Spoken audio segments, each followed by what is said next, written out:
Okay, so that's really kind of what I thought as I just looked this over. Obviously, it's a tale of two halves for us.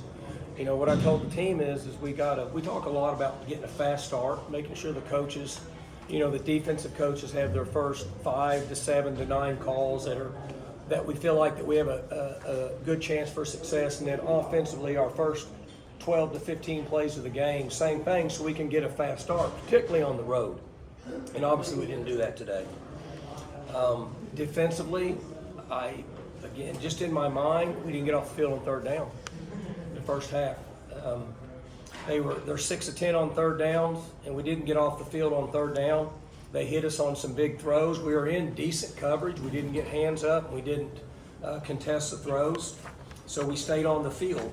And then in the first half on offense, we didn't have any balance because we were erratic in our throwing game, and we didn't do a good job of converting in the running game. We made some good adjustments at halftime, moved the ball fine offensively, but we're doing it, from way behind. We were very average on special teams today. We didn't get much out of special teams, so we got a lot of work to do. Other than that, everything looks. We averaged 4 point something yards a rush, which is the first time we've done that. But they averaged, looks like 7 yards a rush. The reverse was a killer on that. So anyway, I told them what the plan is this week. Obviously we have an open day. Give the guys a chance to get off their feet and get a break. They're beat up right now. Try to get some guys back in the lineup that haven't been in and practice our butt off and get ready to beat Texas Tech. The bowl streak comes to an end. Just kind of what did that 18-year stretch mean to the program as a whole? I didn't hear you. The bowl streak. What did that kind of 18-year stretch mean? I'd just rather talk football only. Nothing outside of football. At this point, when your defense it's 6 games in a row, you've given up 38 or more points.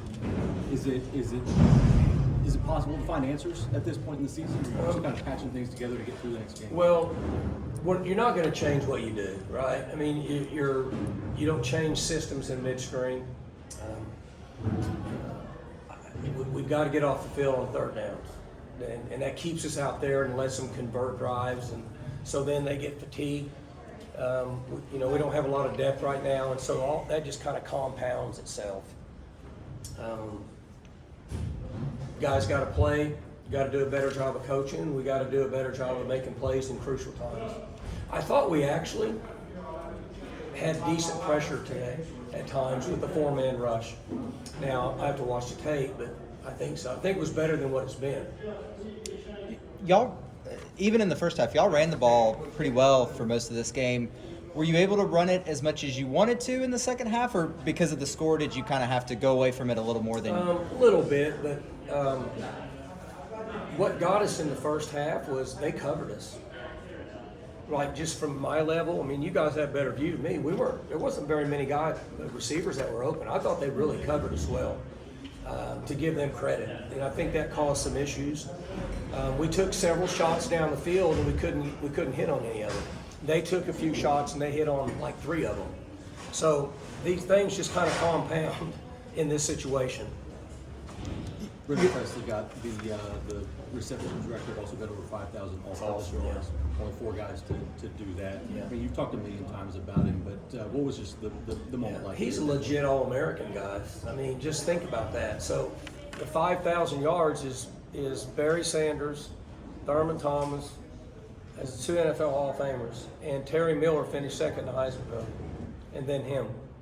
To be the all-time leading receiver and 5,000 total yards guys should be an All-American. I mean, it is what it is. I don't say that a lot about players, but he's special.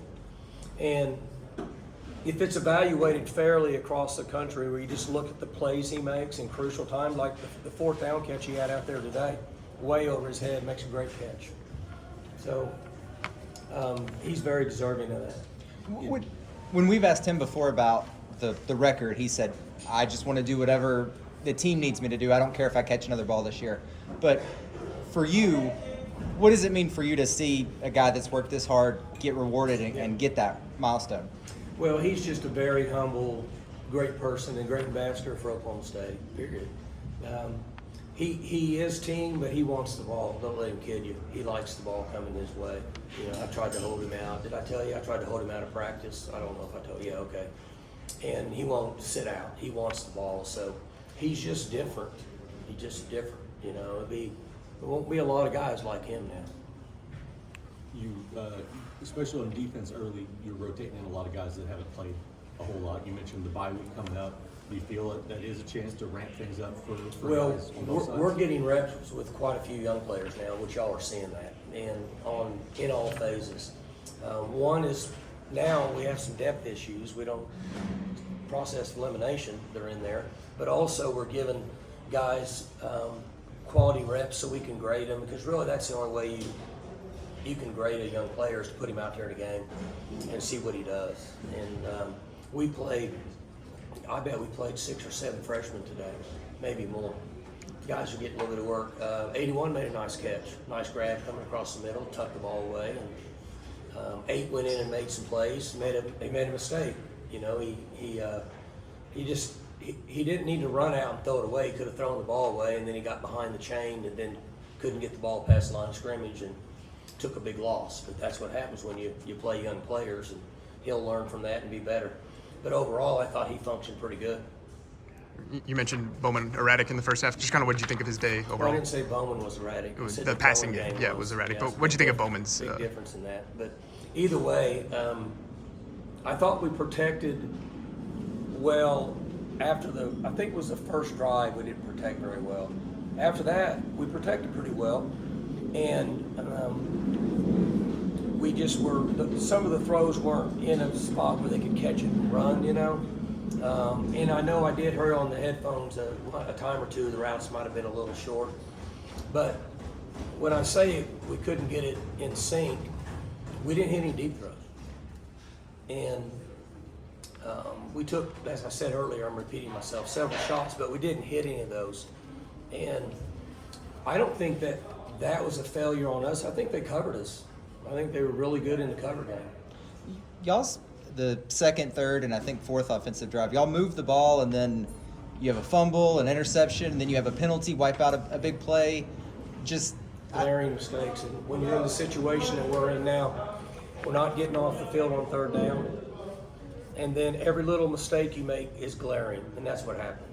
That's just that's facts. That's what happens. And so you feel like you have to have the perfect call, and you feel like that you have to be careful about going after them because you don't want to get behind the chains. We didn't do that today. We did a good job of going after them. We just didn't hit any of them. And then you moving the ball was what, 3-point game? And we're driving. We went down there and fumbled on what, the 38 or something. Got a chance to take the lead. I don't know, you know. So playing on the road in those situations, those are crucial errors that are glaring, particularly with where we're at as a team right now. Trent Howland had a pretty good game today. Just kind of what did you think of? What have you thought of him throughout the season? I thought he ran hard, and particularly the last 20 reps he's had, 20 carries or something. I thought he ran really hard and did a good job getting his pads down, and fought. You know, he went in and competed. Last couple. Mike, we haven't talked to you since Monday and the fallout that followed what you said. I wanted to see if you I got to talk about football only. you mentioned defensively, you talked about maybe guys not getting their hands up. Did you feel like from a position standpoint, I don't know, were there things that the defense did better in this game than in the past? You mean overall in the game? Yeah, like running to the ball, tackling, was that better? I can't tell. I can't really see that till I've got to watch the video. I mean, we didn't stop them. Yeah. So I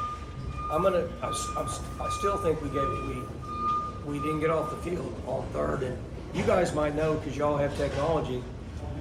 The average conversions of third down, I bet, were 3rd and 7 or longer in that game. Got to get off the field, and so it gets to be real glaring when that happens.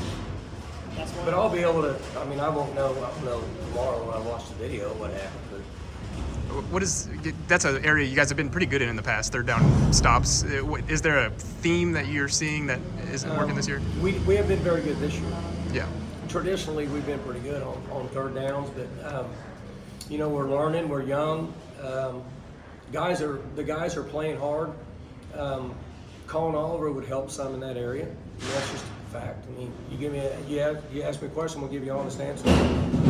But I think we were better today with four-man pressure, and we were in proximity and coverage. We didn't get hands in there and knock it out. They made 2 or 3 big conversions going down, and we're right there, and we didn't get it knocked out. We tried to do the same thing. They got it knocked out. That's where we have to finish. Thanks, Coach. Guys? Yeah.